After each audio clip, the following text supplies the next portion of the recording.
இலங்கையின் முதற்தர சுற்றுலா தலம் ரீச்சாவின் மாபெரும் உணவு திருவிழா ஆகஸ்ட் மாதம் 7, 8, 9 மற்றும் 10 தேதிகளில் மாலை 6 மணி முதல் 10 மணி வரை. இன்றே டிக்கெட்டுகளை பெற்றுக் கொள்ளுங்கள்.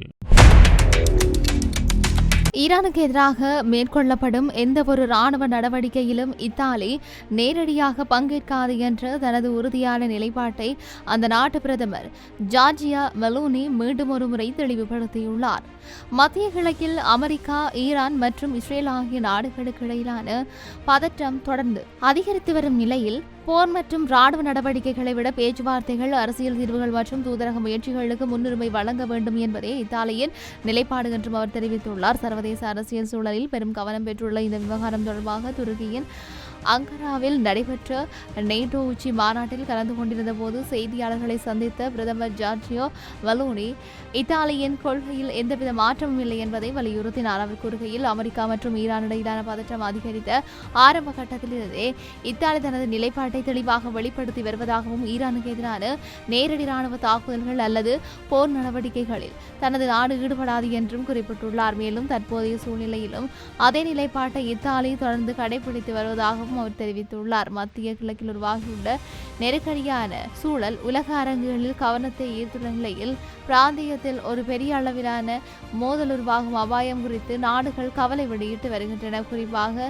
ஈரான் மீது மேற்கொள்ளப்படும் எந்த ஒரு இராணுவ நடவடிக்கையும் எதிர்பாராத விளைவுகளை ஏற்படுத்தக்கூடும் என்று அது மத்திய கிழக்கின் பாதுகாப்பு நிலைமையை மேலும் மோசமாக்கும் வாய்ப்பு உள்ளதாகவும் சர்வதேச அரசியல் நிபுணர்கள் எச்சரித்தும் இருக்கிறார்கள். இந்த நிலையில் இத்தாலி அரசு தனது வெளியுறவு கொள்கையில் அனுமதி, அமைதி மற்றும் பேச்சுவார்த்தைக்கு முக்கியத்துவம் வழங்கி வருகின்றது. மோதல்களுக்கு இராணுவ வழியில் தீர்வு காண்பதை விட சர்வதேச அமைப்புகள் மற்றும் நாடுகளின் ஒத்துழைப்புடன் அரசியல் தீர்வுகளை உருவாக்குவதே நீண்டகால அமைதிக்கு வழிவகுக்கும் என்றும் ரோம் அரசு நம்புகின்றது. பிரதமர் மெலோனி மேலும் தெரிவிக்கையில், மத்திய கிழக்கில் நிலவும் பதற்றம் கட்டுப்பாட்டை மீறாமல் இருப்பதை உறுதி செய்வது அனைத்து நாடுகளின் பொறுப்பு என்றும், எந்தவொரு நடவடிக்கையும் பிராந்திய மக்கள் பாதுகாப்பையும் உலகளாவிய ஸ்திரத்தன்மையையும் கருத்தில் கொண்டு எடுக்கப்பட வேண்டும் என்றும் வலியுறுத்தியிருக்கின்றார். அமெரிக்கா, ஈரான் மற்றும் இஸ்ரேல் இடையிலான மோதல்கள் தீவிரமடையும் பட்சத்தில் தாக்கம் அந்த பிராந்தியத்திற்கு மட்டும் கட்டுப்படாது என்றும், உலகளாவிய பொருளாதாரம்,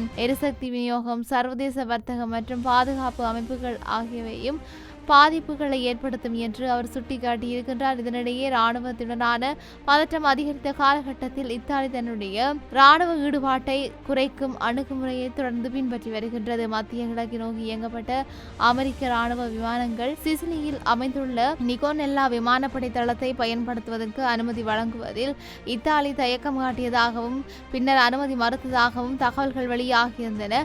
இந்த நடவடிக்கை மத்திய கிழக்கு மோதல்களில் நேரடி பங்காளியாக மாற விரும்பவில்லை என்ற இத்தாலியின் நிலைப்பாட்டை வெளிப்படுத்துவதாக பார்க்கப்படுகின்றது.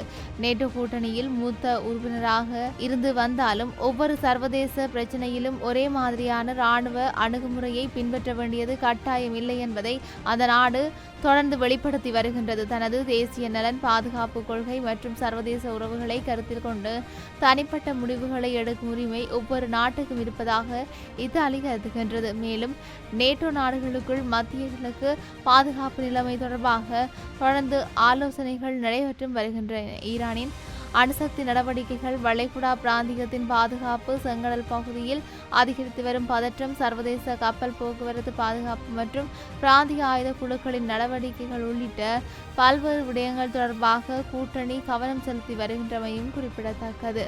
அதேவேளை மத்திய கிழக்கில் நிலவும் சூழ்நிலை காரணமாக ஐரோப்பிய நாடுகளின் வெளிக்கொள்கைகளிலும் மாற்றங்கள் காணப்படுகின்றன. சில நாடுகள் பாதுகாப்பு நடவடிக்கைகளை வலுப்படுத்தும் நிலையில் இத்தாலி போன்ற நாடுகள் தூதரக முயற்சியில் மற்றும் அரசியல் பேச்சுவார்த்தைகளுக்கு முன்னுரிமை அளித்து வருகின்றன. அரசியல் ஆய்வாளர்களின் கருத்துப்படி இத்தாலியின் இந்த நிலைப்பாடு ஐரோப்பாவில் உள்ள சில நாடுகளின் சமநிலையான அணுகுமுறையை பிரதிபலிக்கின்றது. ஒருபுறம் நேட்டோ கூட்டணியின் பொறுப்புகளை நிறைவேற்றிக் கொண்டே மறுபுறம் நேரடி போர் நடவடிக்கைகளில் சிக்காமல் இருப்பதற்கான முயற்சியாக இது பார்க்கப்படுகின்றது. மத்திய கிழக்கில் ஏற்கனவே பல ஆண்டுகளாக நீடித்து வரும் அரசியல் மற்றும் பாதுகாப்பு சிக்கல்களுக்கு மத்தியில் புதிய ராணுவ மோதல் உருவாகாமல் தடுப்பது சர்வதேச சமூகத்தின் முக்கிய சவாலாக உள்ளது. இந்த நிலையில் இத்தாலியின் அறிவிப்பு பிராந்திய அமைதி மற்றும் சர்வதேச ராஜதந்திர முயற்சிகளுக்கு ஆதரவான ஒரு முக்கிய செய்தியாக பார்க்கப்படுகின்றது. அமெரிக்கா, ஈரான் மற்றும் இஸ்ரேல் இடையிலான உறவுகள் தொடர்ந்து பதற்றமான நிலையில் நீடித்து வரும் நிலையில் எதிர்காலத்தில் சர்வதேச நாடுகள் எவ்வாறு செயல்படுகின்றன என்பது உலக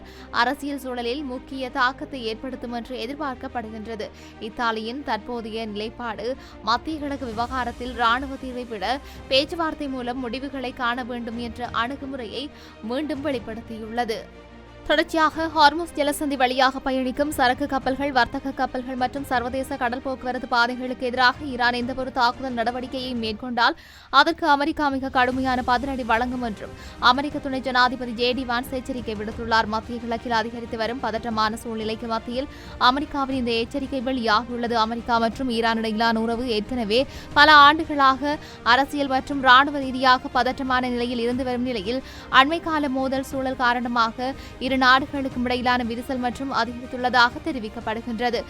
அமெரிக்க ஜனாதிபதி டொனால்ட் ட்ரம்ப் போர் நிறுத்த முடிவுக்கு வந்துவிட்டதாக அறிவித்த பின்னர் அமெரிக்கா மற்றும் ஈரான் இடையிலான தாக்குதல் நடவடிக்கைகள் மீண்டும் தீவிரமடைந்துள்ளதாக தகவல்கள் வெளியாகியுள்ளன. இதனைத் தொடர்ந்து வளைகுடா பிராந்தியத்தின் பாதுகாப்பு, கடல்வழி போக்குவரத்து மற்றும் சர்வதேச வர்த்தக பாதைகள் குறித்து உலக நாடுகள் அதிக கவனம் செலுத்தி வருகின்றன. இந்த நிலையில் ஈரானின் சாத்தியமான நடவடிக்கைகள் தொடர்பாக கருத்து தெரிவித்த அமெரிக்க துணை ஜனாதிபதி JD வான்ஸ், ஹார்முஸ் ஜலசந்தியில் நடைபெறும் எந்தவொரு தாக்குதலும் சாதாரணமான விடயம் அல்ல என்றும் அது உலகளாவிய பாதுகாப்பு மற்றும் பொருளாதார ஸ்திரத்தன்மைக்கு மிகப்பெரிய அச்சுறுத்தலாக அமையும் என்றும் தெரிவித்துள்ளார். JD வான்ஸ் கூறுகையில், ஹார்முஸ் ஜலசந்தி வழியாக பயணிக்கும் சரக்கு கப்பல்கள் மற்றும் சர்வதேச வர்த்தக கப்பல்கள் மீது ஈரான் தாக்குதல் நடத்துவதை நிறுத்தினால் நிலைமையை கட்டுப்படுத்துவதற்கான வாய்ப்புகள் இருக்கும். ஆனால் கப்பல் போக்குவரத்தை பாதிக்கும் வகையிலோ அல்லது சர்வதேச வர்த்தகத்தை முடக்கும் வகையிலோ ஈரான் நடவடிக்கை எடுத்தால் அமெரிக்கா அதற்கு பதிலடி வழங்கும். அந்த பதில் நடவடிக்கை முன்பு இருந்ததை விட மிகவும் கடுமையானதாக இருக்கும் என்றும் எச்சரித்துள்ளது. மேலும் சர்வதேச கடல் போக்குவரத்தின் பாதுகாப்பு என்பது அமெரிக்காவின் பிரச்சினை மட்டுமல்ல என்றும் அது உலக நாடுகள் அனைத்துக்கும் முக்கியமான விடயம் என்றும் அவர் குறிப்பிட்டுள்ளார். வர்த்தக கப்பல்களின் சுதந்திரமான இயக்கத்தை தடுக்கும் எந்த ஒரு முயற்சியும் ஏற்றுக்கொள்ள முடியாது என்றும் அத்தகைய நடவடிக்கைகள் எதிர்கொள்ளப்படும் என்றும் அவர் தெரிவித்துள்ளார். ஹார்முஸ் ஜலசந்தி உலகின் மிக முக்கியமான கடல் வர்த்தக பாதைகளில் ஒன்றாக கருதப்படுகின்றது. குறிப்பாக வளைகுடா நாடுகளிலிருந்து உலகின் பல்வேறு பகுதிகளுக்கு கொண்டு செல்லப்படும் கச்சா எண்ணெய் மற்றும் இயற்கை எரிவாயுவின் முக்கியமான போக்குவரத்து வழித்தடமாக இது இருக்கின்றது. இத்தகைய பகுதியில் ஏற்படும் சிறிய அளவிலான பாதுகாப்பு பிரச்சனைகள் கூட உலகளாவிய எரிசக்தி சந்தைகளில் பெரிய தாக்கத்தை ஏற்படுத்தும் வாய்ப்பு இருக்குது. இந்த கடல் பாதையில் ஏதேனும் தடைவுகள் உருவானால் எண்ணெய் விலை உயர்வு, சர்வதேச வர்த்தகத்தில் பாதிப்பு, போக்குவரத்து செலவுகள் அதிகரிப்பு மற்றும் பல நாடுகளின் பொருளாதாரத்தில் தாக்கம் போன்ற விளைவுகள் ஏற்படலாம் என்று பொருளாதார நிபுணர்கள் தெரிவித்தும் இருக்கின்றார்கள்.